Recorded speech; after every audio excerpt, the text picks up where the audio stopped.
আসসালামু আলাইকুম। আমার সামনে দেখতেছেন এটা হলো ফুরারা একটা সাইকেল।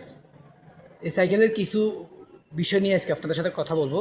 এই সাইকেলের কিছু বিষয় তুলে ধরবো আপনাদের সামনে। এটা হলো সামনের চাক্কা আর এটা হলো পিছনের চাক্কা।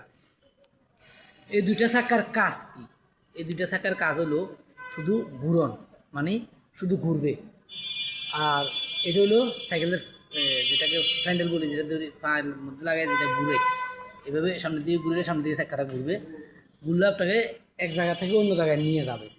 আর এটা হলো একটা স্ট্যান্ড, এটার মধ্যে চাইলে আপনি আরও একজন মানুষ বসাইতে পারবেন এটাতে। আর এটা হলো সিট, এটাতে বসে আপনি এই জিনিসটা পা দিয়ে ঘুরাবেন।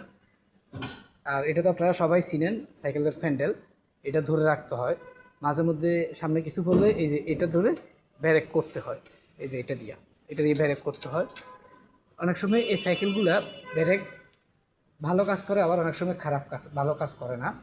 যখন ভালো কাজ না করে তখন ফা দিয়ে, কিন্তু যখন উপরে বসে থাকে তখন ফা লাগাই সাইকেলের ব্রেকটা ধরে বা নিচে ফা নামাই দাঁড়িয়ে যায়। এই হলো সাইকেলটার ভালো দিক আর খারাপ দিক তুলে ধরলাম। আপনাদের কাছে কেমন লাগলো ভিডিওতে কমেন্ট করে জানাবেন।